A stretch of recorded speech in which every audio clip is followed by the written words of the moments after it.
അസ്സാം വലൈക്കും dear friends. ഇന്നത്തെ നമ്മുടെ സ്പെഷ്യൽ നിങ്ങൾ ആരും ഇതുവരെയും ട്രൈ ചെയ്ത് നോക്കിയിട്ടില്ലാത്ത ഒരു അടിപൊളി വെറൈറ്റി റെസിപ്പിയാണ്. നമ്മുടെ ഈ വീഡിയോ കണ്ടുകൊണ്ടിരിക്കുന്ന സമയത്ത് നിങ്ങൾക്ക് ഇഷ്ടപ്പെടുകയാണെങ്കിൽ ഒന്ന് ലൈക്ക് ചെയ്തേക്കണേ. അതുപോലെ തന്നെ നമ്മുടെ ഈ ചാനൽ ആദ്യമായിട്ട് കാണുന്നവരും ഇതുവരെയും സബ്സ്ക്രൈബ് ചെയ്യാത്തവരും പ്ലീസ് ഒന്ന് സബ്സ്ക്രൈബ് ചെയ്തേക്കണേ. ഞാനിടുന്ന വീഡിയോസ് ഉടനടി കിട്ടുന്നതിനായി സബ്സ്ക്രൈബ് ബട്ടന്റെ തൊട്ടടുത്ത് കാണുന്ന ബെല്ലൈക്കൺ കൂടി ക്ലിക്ക് ചെയ്തിട്ട് ഓൾ എന്ന ഓപ്ഷൻ എനേബിൾ ചെയ്യാനും മറക്കല്ലേ. ആദ്യം തന്നെ ഇതിനായിട്ട് ഞാനിവിടെ 1/2 കിലോ ക്യാരറ്റ് അതിന്റെ തൊലിയെല്ലാം ഒന്ന് പീൽ ചെയ്ത് മാറ്റിയിട്ട് നല്ലതുപോലെ കഴുകി വൃത്തിയാക്കി ചെറിയ കഷ്ണങ്ങളായിട്ട് ഒന്ന് കട്ട് ചെയ്തെടുത്തിട്ടുണ്ട്. ഈ ഒരു വലുപ്പത്തിൽ കട്ട് ചെയ്തെടുത്താൽ മതി, തീരെ ചെറുതായിട്ട് കട്ട് ചെയ്യേണ്ട ആവശ്യമില്ല. ഇനി കട്ട് ചെയ്തെടുത്ത ക്യാരറ്റ് വേവിച്ചെടുക്കുന്നതിന് വേണ്ടിയിട്ട് ഒരു പാത്രത്തിലേക്ക് ഇട്ട് കൊടുക്കാം. ക്യാരറ്റ് വേവിച്ചെടുക്കുന്നതിന് ആവശ്യമായിട്ടുള്ള വെള്ളവും കൂടി ഒഴിച്ചു കൊടുക്കാം. 2 കപ്പ് വെള്ളമാണ് ഒഴിച്ചു കൊടുക്കുന്നത്. ഹൈ ഫ്ലെയിമിൽ വെച്ചിട്ട് ഈ ക്യാരറ്റ് ഒന്ന് വേവിച്ച് സോഫ്റ്റ് ആക്കി എടുക്കാം. അപ്പോൾ ക്യാരറ്റ് എല്ലാം വെന്ത് സോഫ്റ്റ് ആയിട്ടുണ്ട്. ഇപ്പം ഇത് ചൂടാണ്. ഇത് ചൂട് മാറാൻ വേണ്ടിയിട്ട് നമുക്ക് മാറ്റി വയ്ക്കാം. ഇനി ഒരു പാനിലേക്ക് പൊടിപൊടിയായിട്ട് ചിരകിയെടുത്ത 1 കപ്പ് തേങ്ങ ഇട്ട് കൊടുക്കാം.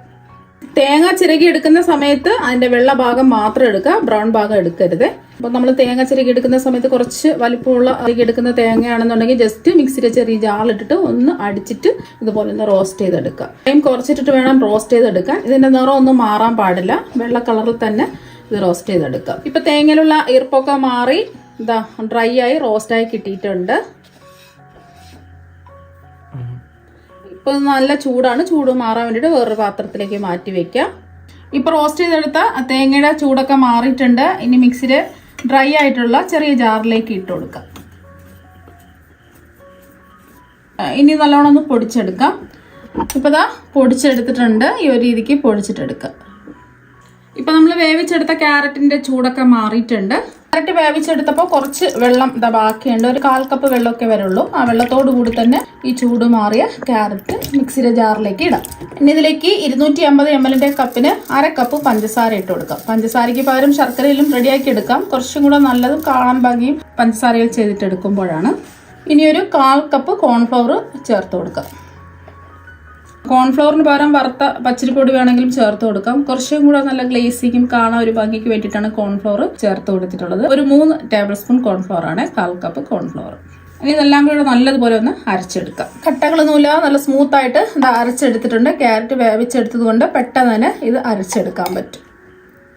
ക്യാരറ്റ് അടിച്ചെടുക്കുന്ന സമയത്ത് ഫ്ലേവറിന് വേണ്ടിയിട്ട് 2-3 ഏലക്ക ഇട്ടിട്ട് അടിച്ചെടുത്താലും മതി. ഇനി നല്ലൊരു കളർ കിട്ടുന്നതിന് വേണ്ടിയിട്ട് ഫുഡ് കളർ ചേർത്ത് കൊടുക്കാം. ഒരു 2 ഡ്രോപ്പ് റെഡ് ഫുഡ് കളർ ചേർത്ത് കൊടുക്കാം. 2 ഡ്രോപ്പ് ചേർത്ത് കൊടുത്താൽ മതി. ഇത് തികച്ചും ഓപ്ഷനിലാണ്, വേണമെന്ന് നിർബന്ധമൊന്നുമില്ല. വീഡിയോക്ക് കാണാൻ ഒരു ഭംഗിക്ക് വേണ്ടിയിട്ടാണ് ചേർത്ത് കൊടുത്തിട്ടുള്ളത്. ഓർഗാനിക് ഫുഡ് കളറാണ്. ഇനി ജസ്റ്റ് ഒന്നുകൂടി ഒന്ന് അടിച്ചെടുക്കാം. ഇപ്പം ജസ്റ്റ് ഒന്നുകൂടി ഒന്ന് അടിച്ചെടുത്തിട്ടുണ്ട്. ഇനി നമ്മൾ അരച്ചെടുത്ത ക്യാരറ്റ് ഒരു പാനിലേക്ക് അങ്ങ് ഒഴിച്ചു കൊടുക്കാം. ഇനി ഇതിലേക്ക് മധുരം ഒന്ന് ബാലൻസ് ചെയ്യാൻ വേണ്ടിയിട്ട് 2 നുള്ളു ഉപ്പും കൂടി ചേർത്ത് കൊടുക്കുക. കൂടി പോകരുത്. 2 നുള്ളു ചേർത്ത് കൊടുത്തിട്ട് കൈവിടാതെ മീഡിയം ഫ്ലെയിം വെച്ചിട്ട് ഇതൊന്ന് ഇളക്കി കൊടുക്കുക. ഇതിൽ നമ്മൾ എണ്ണയോ നെയ്യോ ബട്ടറോ ഒന്നും തന്നെ ചേർക്കുന്നില്ല. ഇതുപോലെ തിളച്ച് കുറുകി വരുന്ന സമയത്ത് ചെറിയ ചെറിയ കട്ടകൾ പോലെ തോന്നും. നല്ലതുപോലെ ഒന്ന് കുറുകി വരുന്ന സമയത്ത് കട്ടകളെല്ലാം മാറിക്കോളും. കൈവിടാതെ ഇളക്കി കൊടുത്താൽ മതി. നല്ലതുപോലെ ഒന്ന് കുറുകി വരുന്ന സമയത്ത് ഫ്ലെയിം കുറച്ച് വയ്ക്കുക. ഇനി ഈ ഒരു സമയം ഫ്ലേവറിന് വേണ്ടിയിട്ട് നിങ്ങൾക്ക് വേണമെന്നുണ്ടെങ്കിൽ ഏലക്കാപ്പൊടി ചേർത്ത് കൊടുക്കുക. അല്ലെങ്കിൽ ഏലക്കയാണെന്നുണ്ടെങ്കിൽ നമ്മൾ ക്യാരറ്റ് അടിച്ചെടുത്ത സമയത്ത് ഏലക്ക ചേർത്ത് കൊടുക്കുക.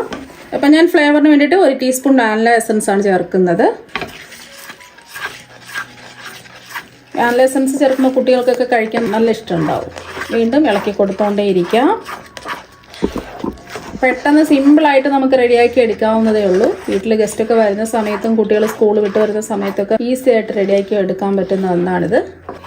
കട്ടകളെല്ലാം മാറി ഇതുപോലെ ഒന്ന് കുറുകി വരുന്ന സമയത്ത് 1 ടീസ്പൂൺ നാരങ്ങ നീര് ചേർത്ത് കൊടുക്കാം. ഈ ഒരു പുളിപ്പരസം കിട്ടുമ്പോൾ ഒരു പ്രത്യേക ടേസ്റ്റ് ആയിരിക്കും. ഒരുപാടൊന്നും വേണ്ട. സൈഡിലൊക്കെ പറ്റി പിടിച്ചിരിക്കുന്നത് ഇതുപോലെ ഒന്ന് ഇളക്കിയിട്ട് കൊടുക്കാം.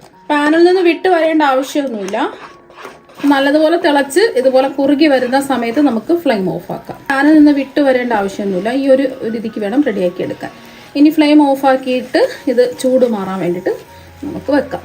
ഇപ്പം ഇതിൻ്റെ ചൂടൊക്കെ ഒന്ന് മാറിയിട്ടുണ്ട്. ചെറിയൊരു ചൂടുണ്ട്. ഇനി ഇതുപോലത്തെ കുഴിയുള്ള ഒരു സ്പൂൺ എടുക്കുക. ഇതിൽ നിന്നും 1 സ്പൂണ് അങ്ങ് എടുക്കാം. അപ്പോൾ 1 സ്പൂൺ എടുത്തിട്ടുണ്ട്. ഇനി ഇതുപോലെ ഒന്ന് നമുക്ക് ലെവൽ ചെയ്ത് കൊടുക്കാം. ഒരു നെയ്യ് തടവിയ സ്പൂണുണ്ടോ അല്ലെങ്കിൽ ഒരു സ്പാച്ചിലുണ്ടോ ഇതുപോലെ ഒന്ന് നല്ലോണം ഒന്ന് ലെവൽ ചെയ്യാം. ഇനി ഇത് കൈ ഒന്ന് നനച്ചതിന് ശേഷം ഇതിലേക്ക് അങ്ങ് ഇട്ട് കൊടുക്കാം. ഇതുപോലെ അങ്ങോട്ടും ഇങ്ങോട്ടിട്ട് ഇതൊന്ന് ഉരുട്ടിയെടുക്കാം. ജസ്റ്റ് ചൂട് മാറിയിട്ട് ഇതുപോലെ ഒന്ന് ചെയ്തിട്ടെടുക്കുക. ചൂട് നല്ലതുപോലെ മാറുകയാണെന്നുണ്ടെങ്കിൽ ഇതുപോലെ ഉരുട്ടിയെടുക്കാൻ പറ്റില്ല. ഈ ഒരു രീതിക്ക് റെഡിയാക്കി എടുക്കുക. ഇനി ഇത് നമ്മൾ തയ്യാറാക്കി വെച്ച ഡെസിക്കേറ്റഡ് കോക്കനട്ടിലിട്ട് ഒന്ന് കോട്ട് ചെയ്തെടുക്കാം.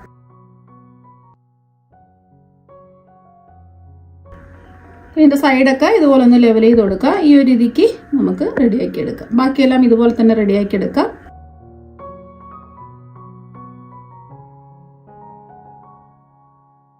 ഇപ്പം എല്ലാം ഡെസിക്കേറ്റഡ് കോക്കനട്ടിലിട്ട് ഒന്ന് കോട്ട് ചെയ്തെടുത്തിട്ടുണ്ട്. ഇനി കാണാൻ ഒരു ഭംഗിക്ക് വേണ്ടിയിട്ട് ഇതിൻ്റെ നടുവിലായിട്ട് ഏതെങ്കിലും നട്ട്സ് വെച്ച് കൊടുക്കാം.